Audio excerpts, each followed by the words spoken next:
दोस्तों आपने सुना होगा कि इस दुनिया में वही लोग बहुत आगे बढ़ पाते हैं जिनका दिमाग तेज होता है। इस 10 मिनट के वीडियो की सबसे खास बात यह है कि इसमें आपको अपना दिमाग तेज करने के लिए यानी कि ज्यादा इंटेलिजेंट बनने के लिए एक भी ऐसा टिप या ट्रिक नहीं बताया जाएगा जिसमें कहा जाए कि आप सुबह बादाम खा लो या इतनी बजे उठो, इतनी बजे सो जाओ। लेकिन इसके बाद भी वीडियो के एंड तक आप अभी की तुलना में ज्यादा तेज बन जाओगे। और दोस्तों मैं बड़े कॉन्फिडेंस से ये बात कह सकता हूँ कि आप में से अधिकतर लोग तेज होने का ठीक से मतलब भी नहीं जानते होंगे। जब भी आप सुनते हो कि यार वो लड़का बड़ा तेज है, वो लड़की बड़ी तेज है, तो आप में से अधिकतर लोग यही सोचते हो कि या तो वो बंदा पढ़ाई में तेज है या फिर बात करने में तेज है, जबकि तेज होना इन सबसे बहुत अलग है। और इसलिए इस वीडियो को मैंने बहुत रिसर्च करके बनाया है। तो मुझे आपसे कोई लाइक या कमेंट नहीं चाहिए, बल्कि आप सिर्फ इसको ध्यान से देखो और समझो। और मैं आपको गारंटी देता हूँ कि इसको पूरा देखने के बाद आपके दिमाग में एक भी ऐसा डाउट नहीं बचेगा कि यार मैं अपने आप को तेज कैसे बनाऊं। क्योंकि हो सकता है आप में से कुछ लोगों को इस वीडियो को देखने के बाद ऐसा लगे कि यार वो तो पहले से ही तेज है। तो दोस्तों तेज बनने के लिए आपको सबसे पहले ये समझना पड़ेगा कि तेज दिमाग का मीनिंग क्या होता है। तेज दिमाग का मीनिंग है ज्यादा इंटेलिजेंट होना।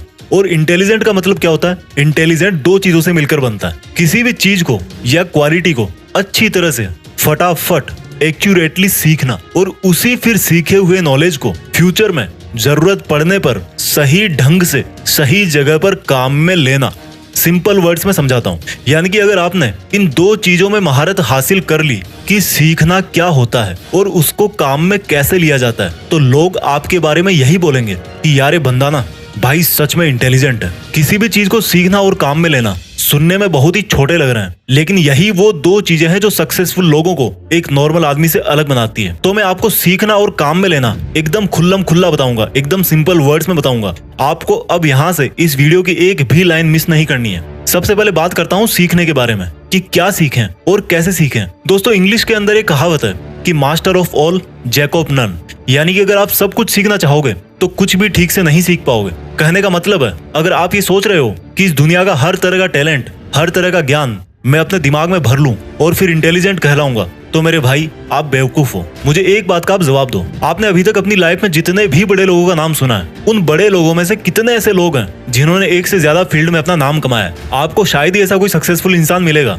जिसने फुटबॉल में वर्ल्ड कप जीता हो, उसी बंदे ने म्यूजिक के अंदर भी ऑस्कर अवार्ड जीता हो, और फिर उसी बंदे ने कोई साइंटिफिक आविष्कार भी किया हो। मेरे भाई जो बंदा इंटरनेशनल फुटबॉल स्टार प्लेयर है ना, उसने सिर्फ और सिर्फ फुटबॉल के मैदान में पूरी उम्र पसीना निकाला है। जिस बंदे ने म्यूजिक में ऑस्कर अवार्ड जीता है, उसने हर दिन और रात सिर्फ और सिर्फ म्यूजिक के अंदर ही लगाया है। जिस बंदे ने किसी नई साइंटिफिक चीज का आविष्कार किया है, उसने हमेशा अपना टाइम अपने साइंटिफिक एक्सपेरिमेंट्स में ही लगाया है। और यही वो एक चीज है जो उनको उस फील्ड में एक आम आदमी से बहुत ज्यादा इंटेलिजेंट बनाती है। जी हाँ, इंटेलिजेंट। इंटेलिजेंट का मतलब ये नहीं है कि सिर्फ अपनी स्कूल लाइफ में हमेशा टॉप करने वाला ही जिंदगी में इंटेलिजेंट कहलाता है। हर वो बंदा जो किसी भी एक फील्ड के बारे में औरों से ज्यादा जानता हो और औरों से ज्यादा करके दिखा सकता है, वो ही असली इंटेलिजेंट कहलाता है। लेकिन हमारे साथ क्या होता है, जब हम टीवी में क्रिकेट देखेंगे तो सोचेंगे कि यार मुझे तो बस क्रिकेटर ही बनना है। एक साल बाद आपका फ्रेंड आईएएस बन जाता है तो आप सोचोगे कि यार अब तो मुझे आईएएस ही बनना है। फिर एक साल बाद आपका कोई दोस्त बहुत बड़ी सक्सेसफुल वेबसाइट बना देता है तो आप सोचोगे कि यार अब तो मुझे वेबसाइट ही बनानी है। इसलिए दोस्तों सबसे पहले आपको यह समझना पड़ेगा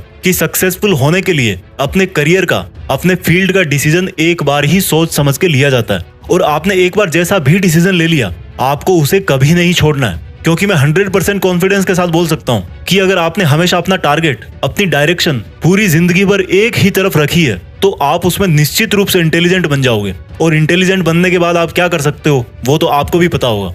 इसलिए आपको अगर इंटेलिजेंट बनना है तो सब कुछ नहीं सीखना, सिर्फ वही सीखना है जिससे आपका टारगेट पूरा होगा, जिससे आपको वो रिजल्ट मिलेगा जो आप चाहते हो। अगर आपको लगता है कि आपको एक्टिंग सीखनी है तो मरते दम तक आपके दिमाग में हर सेकंड, हर मिनट यही चलना चाहिए कि मुझे सिर्फ एक्टिंग ही करनी है और कोई सेकंड थॉट नहीं है मेरे पास। और ऐसे ही सोच सोच करके आपको अपनी एक्टिंग दिन प्रतिदिन सुधारते रहना है। अगर आपका ड्रीम डॉक्टर बनना है तो आपको हर हाल में यही सोचना है कि मेरे लिए डॉक्टर से बड़ी कोई चीज नहीं है, और आपको सिर्फ और सिर्फ अपनी डॉक्टर वाली इंटेलिजेंस पर ही ध्यान देना है। मैं आपको कील का एग्जांपल देता हूँ। कोई भी कील आगे से जितनी नुकीली होगी वो उतनी ही आसानी से और उतनी ही अंदर तक दीवार में चली जाएगी। तो कील के नुकीले सिरे का मतलब है आपका जो भी फील्ड है, आपकी लाइफ का जो भी टारगेट है, या जो आपने सोचा है कि मुझे यही करना है, आपको सिर्फ उसी पर ही ध्यान देना है, उसी को शार्प करना है, उसी को परफेक्टली सीखने की कोशिश करना है। तो जब आप ये डिसाइड कर लो कि सीखना क्या है, तो फिर बात आती है कि उसको सीखे कैसे। आपको एक बहुत ही सिंपल तरीका बताता हूँ। आप जिस भी फील्ड में इंटेलिजेंट बनना चाहते हो, उस फील्ड में ये देखो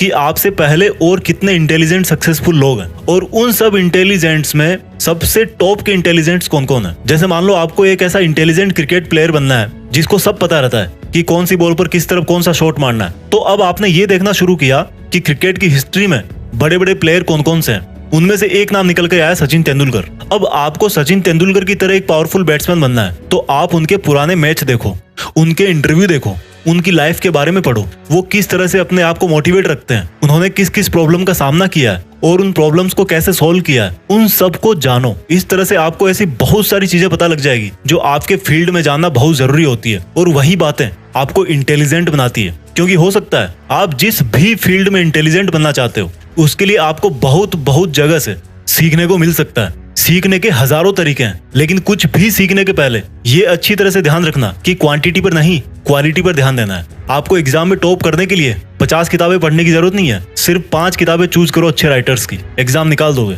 ये तरीका है सीखने का। और सीखने में सबसे जरूरी चीज क्या होती है? मेमोरी, याददाश्त। अगर आपको लगता है कि आपकी मेमोरी कमजोर है, तो इस पर मैंने एक वीडियो ऑलरेडी बना रखा है, इस वीडियो के खत्म होने के बाद ही उसको देखना। लिंक यहाँ पर आई बटन में भी है और नीचे डिस्क्रिप्शन में भी लिखी है। लेकिन अभी मैं इस वीडियो में बहुत कुछ बताऊंगा, पहले इसको पूरा देख के जाओ। तो जब आप ये जान जाओगे कि आपको क्या सीखना है और कैसे सीखना है, तो आप 50% इंटेलिजेंट बन जाओगे। बाकी के 50% इंटेलिजेंट तब बनोगे जब उस सीखे हुए को ठीक तरीके से अप्लाई करोगे, काम में लोगे। तो जब आपको ये लगे कि यार मैंने काफी सीख लिया है, अब टाइम आ गया कि उसको यूज कैसे करें, कहाँ करें, तो जैसे मान लो क्रिकेटर वाला एग्जांपल ही वापस लेते हैं कि आपकी नेट प्रैक्टिस पूरी हो गई, अब टाइम है आपके रियल मैच का, या आपकी पढ़ाई पूरी हो गई, अब टाइम है एग्जाम का। तो अब आपकी मेहनत को काम में कैसे लें? आपको सबसे पहले अपने आप को वर्तमान में रखना है। आपने क्रिकेट की प्रैक्टिस बहुत अच्छी की, लेकिन रियल गेम के टाइम आपका ध्यान पिछले मैच की कमजोर परफॉर्मेंस पे जा रहा था। आपने एग्जाम की तैयारी बहुत अच्छी की, लेकिन आपका ध्यान रिजल्ट पे जा रहा था कि रिजल्ट में डाउन हो गया तो पापा बहुत मारेंगे। यानी कि आप में वो कैपेबिलिटीज है, लेकिन आप उस टाइम पर फोकस नहीं कर पा रहे। और जब इतनी प्रैक्टिस करने के बाद भी आप एग्जाम में फेल हो जाते हो, तो कोई आपको इंटेलिजेंट बोलेगा? नहीं बोलेगा ना। तो आपको प्रेजेंट में रहना है, हमेशा यही सोचना है कि जो काम मैं अभी कर रहा हूँ, मुझे नहीं पता पास्ट में क्या हुआ था, फ्यूचर में क्या होगा, वो सब मैं बाद में देख लूंगा। मुझे सिर्फ अभी इस काम पर फोकस करना है जो मैंने शुरू किया है। इस तरह से आप अपने सीखे हुए को काम में ले पाओगे। जब आपको लगे कि यार प्रॉब्लम आ रही है, तो आप ये महसूस करो कि जिस प्रॉब्लम में आप अभी हो, उससे निपटने के लिए आपने बहुत पहले ही ईमानदारी से बहुत मेहनत करी है, और आपको अपनी काबिलियत पर पूरा भरोसा है कि आप इस प्रॉब्लम को भी सोल्व कर ही दोगे। ऐसा करने से आपके अंदर कॉन्फिडेंस आएगा। मैं ये नहीं कहता कि कॉन्फिडेंस आने के बाद भी आप उस प्रॉब्लम को सोल्व कर ही दोगे, लेकिन इतना जरूर कहता हूँ कि उस वक्त की असफलता आपको आने वाले टाइम के लिए जरूर तैयार करके जाएगी। और इस तरह से आप अपने नॉलेज को बेटर तरीके से यूज कर सकते हो। प्रॉब्लम के अगेंस्ट अपना रिस्पॉन्स टाइम घटाओ। किसी भी प्रॉब्लम को जितना शुरू में सोल्व कर दोगे ना, फ्यूचर के लिए उतना ही अच्छा होगा। क्योंकि जैसे जैसे टाइम ग्रो करता है, प्रॉब्लम की साइज भी बढ़ती रहती है। जब भी आप अपने नॉलेज को यूज करते टाइम अटक जाओ, तो इसमें कोई बुराई नहीं है कि आप फिर से अपने नॉलेज के, अपने प्रैक्टिस के मोड में वापस जाकर उसको सुधारो। दोस्तों ध्यान रखना, सीखना और उसको काम में लेना, ये दोनों प्रोसेस हमेशा पैरेलल ही चलती है। ऐसा नहीं कि आप कुछ सीखने के बाद फिर कुछ नहीं सीखोगे। इसलिए जब भी आपको लगे कि यार मेरी ट्रेनिंग में या मेरी प्रॉब्लम सॉल्विंग एबिलिटी में, मेरी ग्रोथ में कोई कमी रह रही है, तो आपको फिर से लर्निंग को और मजबूत बनाना है। दोस्तों आपने कई बार सुना होगा कि जब पहले सर्कस में किसी नए शेर को लेना होता था, तो शेर के बच्चे को लिया जाता था, क्योंकि ये माना जाता था कि अगर बड़े शेर को लेंगे तो उसको सिखा नहीं पाएंगे। लेकिन इंटेलिजेंट बनने में ऐसा बिल्कुल नहीं है। आप चाहे लड़का हो चाहे लड़की हो, आप चाहे 20 के हो या 60 के हो, आप हमेशा अपने आप को ज्यादा से ज्यादा इंटेलिजेंट बना सकते हो। और अगर आपको मेरी बातें सुन के ऐसा लगा कि आप में भी कोई खूबी है, आप भी ऐसा कुछ जानते हो जो हर कोई नहीं जानता, तो मेरा यकीन मानो आप भी एक तरह के इंटेलिजेंट हो। उस इंटेलिजेंस को और बढ़ाओ। और अगर आपने अभी तक अपने अंदर ऐसी कोई खूबी नहीं ढूंढी है, तो कोई एक चीज फिक्स करो, उसको सीखो और सही ढंग से काम में लो। और जब इंटेलिजेंट बन जाओ, तो देश में अपना नहीं बल्कि दुनिया में देश का नाम करो। जय हिंद, वंदे मातरम।